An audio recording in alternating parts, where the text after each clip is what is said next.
Bienvenida y bienvenido a la Iglesia del Dios Vivo, columna y apoyo de la verdad, la luz del mundo. Somos la restauración de la primitiva iglesia cristiana, fundada por nuestro Señor Jesucristo. Nuestra misión es llevar a toda persona, sin distinción alguna, el mensaje de la salvación espiritual y vida eterna mediante la fe en Cristo Jesús. Por ello, predicamos el Evangelio cristiano, que nos instruye en los altos valores de la paz y el amor a Dios, así como de la fraternidad y respeto a nuestros semejantes.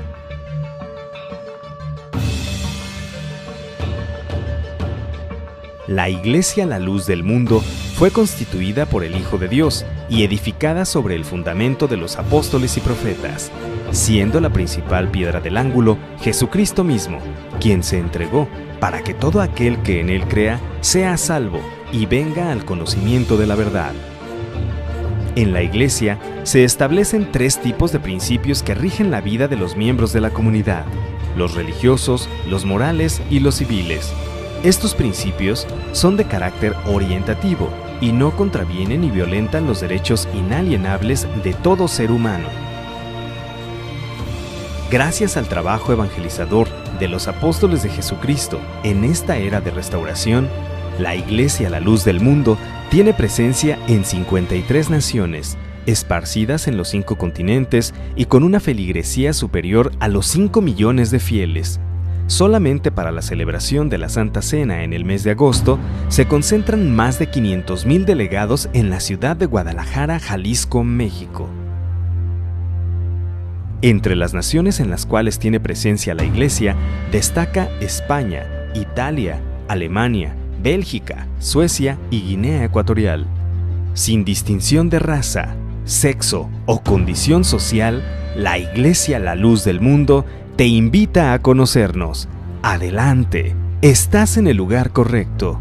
Tu tiempo llegó. Que mis padres nos habían prestado para que estuviéramos nosotros ahí, hermanos, descansando cuando se pudiera, ya que, hermanos, todo el día la pasábamos en la casa de mi padre, al pendiente, hermanos, de su salud. Solamente salíamos, hermanos, 1 hora a nuestros hogares, a bañarnos, a cambiarnos, y regresábamos inmediatamente a la casa.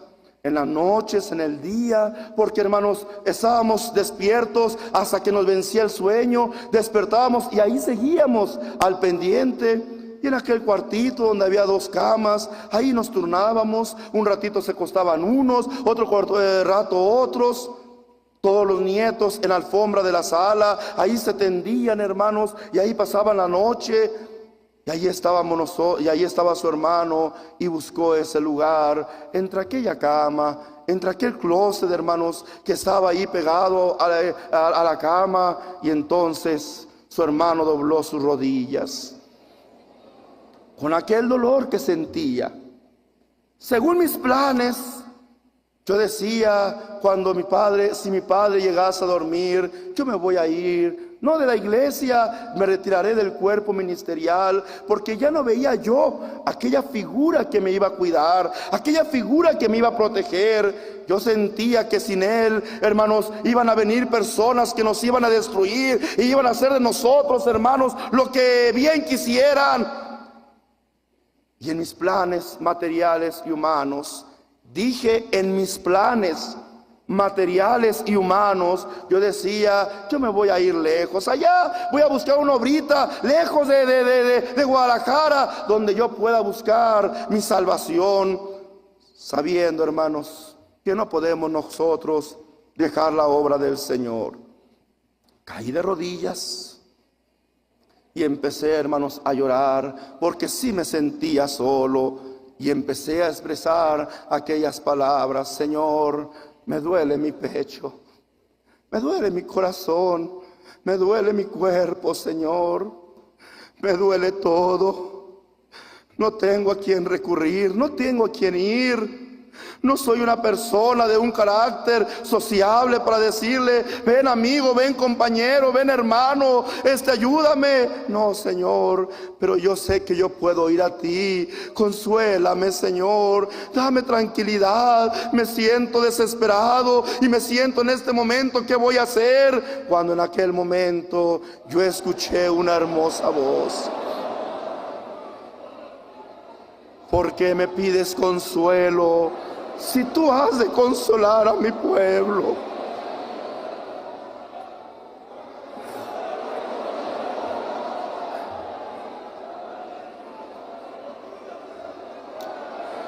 Yo me levanté, hermanos, rápido, porque aquella voz me sorprendió. Y aunque no era una voz humana, hermanos, pero yo no tenía la experiencia de hablar con Dios. Yo abrí mis ojos y me levanté y volteé a mis lados, creyendo que algún familiar, hermanos, quería interrumpir mi oración. Salí a asomarme a la puerta y, hermanos, no veía absolutamente a nadie. Al fondo del pasillo, que estaba exactamente enfrente de aquella puerta, veía a todos mis hermanos y parte de la familia esperando a que sacaran el cuerpo que ya estaban preparando. Yo me volví a hincar. Yo ya sabía que era la voz de Dios. Nunca me imaginé que fuera para mí, pero yo me hinqué preguntándole: Señor, ¿qué está pasando? ¿A quién vas a llamar? ¿A quién vas a elegir? ¿Qué está sucediendo? Y Dios no es un Dios de confusiones. Vuelvo a oír aquella hermosa voz, ya en pleno conocimiento de que era Dios el que me estaba hablando. Nazón, tú estarás al frente de este pueblo, y si hoy lo ves grande, yo lo voy a multiplicar aún más.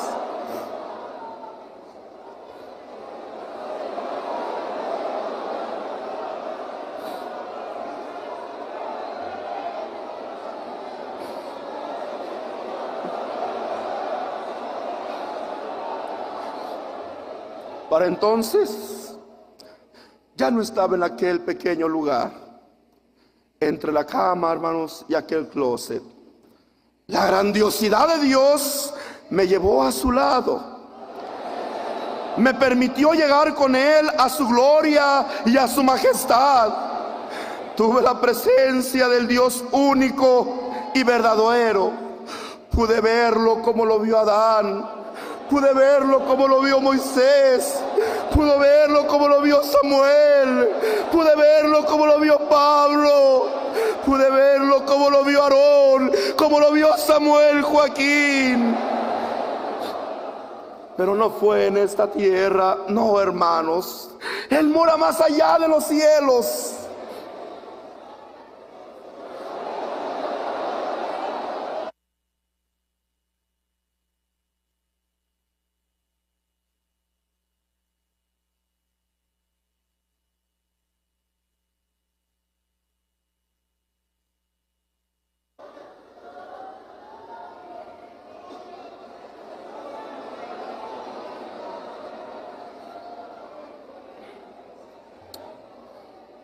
No fue, hermanos, en ese pequeño lugar donde su hermano se hincó a orarle al Señor. Vuelvo a repetir, Él me llevó, hermanos, y me transportó a un lugar muy hermoso. Pero no fue en esta tierra. Vuelvo a recalcar, porque Él mora más allá de estos cielos, con gloriosa majestad, con su luz inaccesible, en la ciudad eterna, donde no hace falta el sol, donde su gloria resplandece para siempre. Y así como el apóstol Pablo lo había relatado, hoy también yo te lo puedo venir a confirmar, porque también me tocó vivirlo. Conozco a un hombre, si en el cuerpo o en el espíritu, no lo sé, fue llevado al tercer cielo. Y ahí, en ese lugar oculto para los hombres, ahí el Señor vino a manifestar el tercer punto que yo quiero hablar, hermanos, en esta mañana.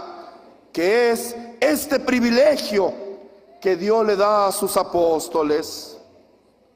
No pudimos recibir la enseñanza de Jesucristo directamente de su persona, porque Cristo vino a la tierra en cuerpo humano, como una persona como tú y como yo. Cuando Él vino a establecer su iglesia. Y al establecerla, da testimonio, primeramente puso para dar comienzo a su iglesia a sus apóstoles.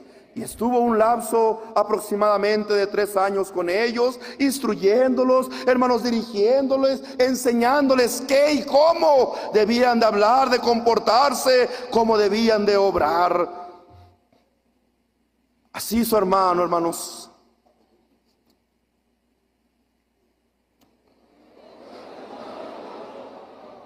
Hermosa bendición que tuvieron cada uno de ellos. Hermosa bendición que al conocerlo personalmente pudieron convivir con Él, caminar a su lado, recibir directamente de sus palabras aquella, hermanos, aquel evangelio, aquella, hermanos, enseñanza que posteriormente el Señor los mandó para que predicasen por todo el mundo. Al apóstol Pablo, hermanos, ya no le tocó conocerlo personalmente, pero eso no quiere decir que el Señor no le habló. Eso no quiere decir que el Señor, hermanos, no platicó con él, porque ahí en aquel lugar donde Él nos lleva, ahí el Señor viene a darnos esta hermosa enseñanza. Y como nosotros no pudimos recibir la enseñanza de sus labios cuando Él estuvo en la tierra, Él nos lleva a su gloria, a su reino celestial, y ahí derrama su sabiduría, su enseñanza, su evangelio eterno a sus elegidos, a oír de sus propios labios, ya no los materiales, sino de su propia, hermanos, hermosura espiritual, los misterios de la salvación. ¿Cuánto tiempo? Un tiempo que sería largo, hermanos, para los hombres, pero que Dios detiene para el tiempo, y ahí con Él se hace todo presente. Él estaba presente ahí, hermanos, frente a su hermano, hablándome directamente, como lo dijo el apóstol Pablo, y lo acabo de recordar. Ahí se le fue dada palabras inefables que al hombre.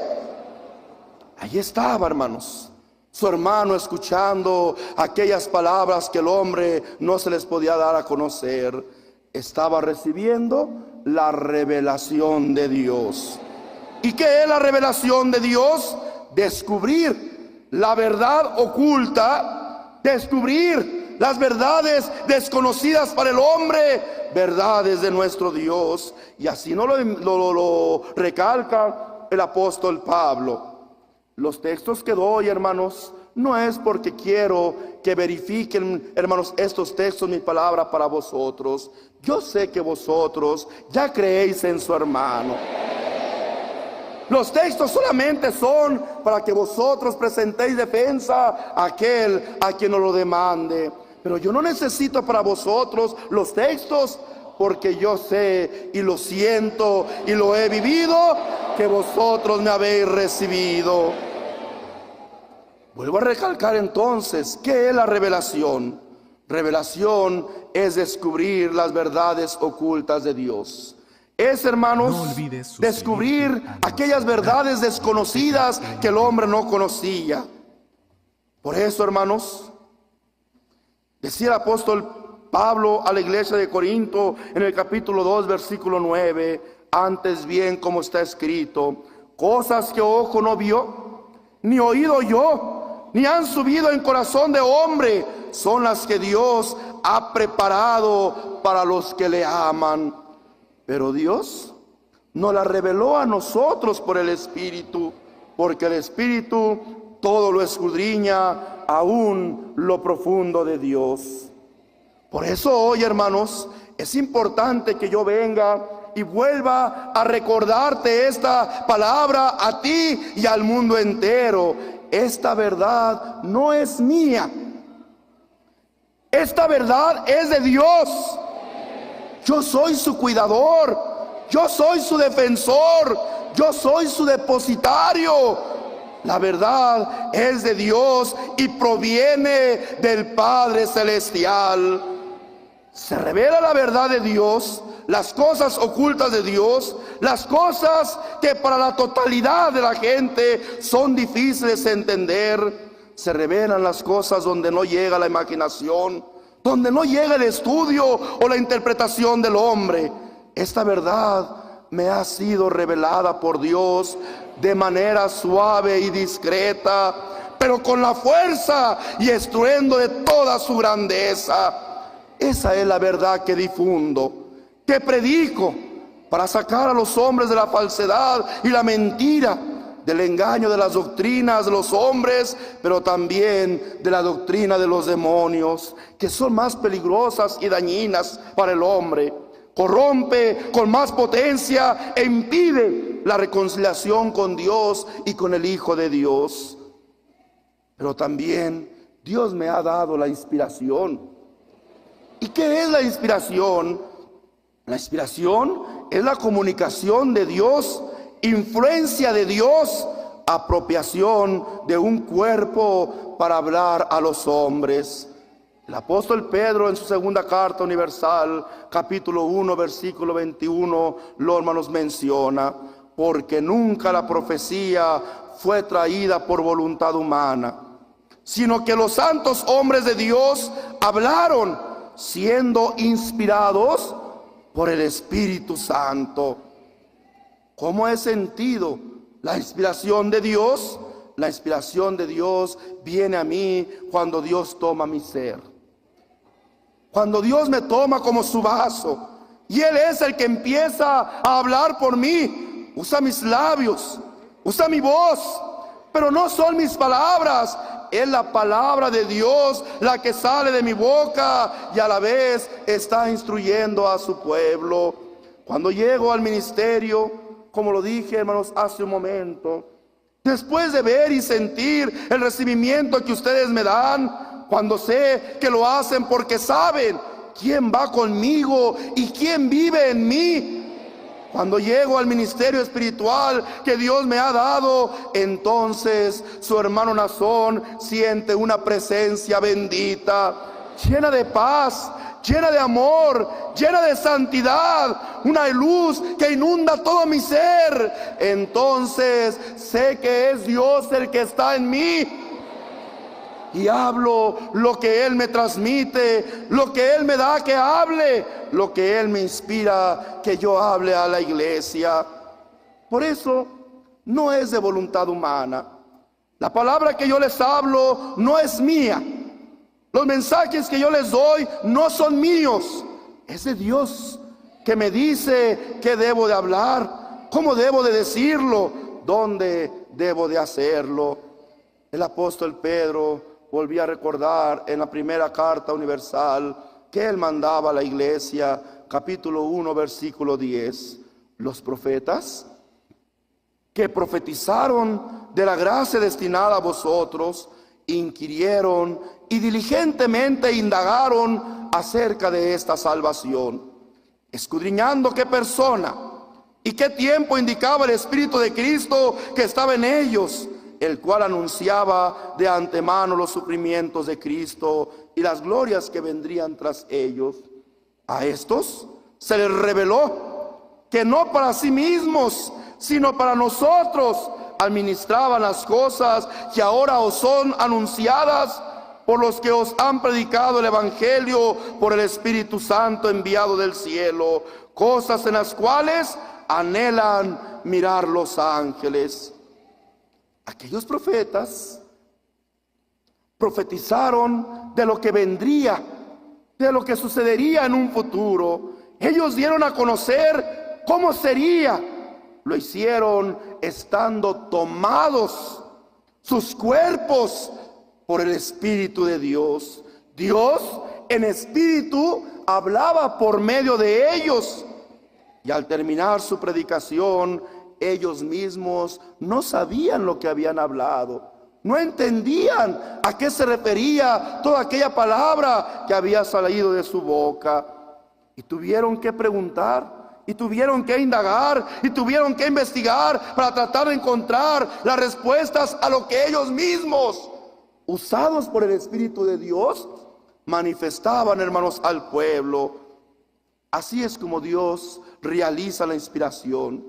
Es una forma de revelación directa, utilizando nuestros cuerpos para hablar, hermanos, por medio de ellos. Otra vez el apóstol Pedro, en la segunda carta universal, capítulo 1, versículo 21, lo vuelvo a recalcar, lo decía: porque nunca la profecía fue traída por voluntad, ¿qué?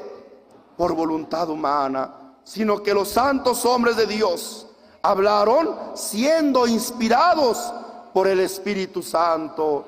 Por esto, estos profetas no sabían ni qué habían dicho, no sabían lo que ellos hablaban, solamente hablaban lo que el Espíritu de Dios les decía a ellos. Y luego viene también la iluminación de nuestro Dios. ¿Qué es la iluminación? La iluminación de Dios es el entendimiento, es la luz de Dios a la mente para comprender la verdad. La iluminación ha llegado a mí, permitiéndome entender, saber y conocer muchas cosas que antes parecía no podría lograr, hermanos, razonar. Pero a diferencia de la revelación y la inspiración, la iluminación sí es para todos. Tú has sido iluminado. Y preguntarás: ¿cuándo yo he sido iluminado, hermano? Cuando doblas tus rodillas antes de leer la palabra de Dios.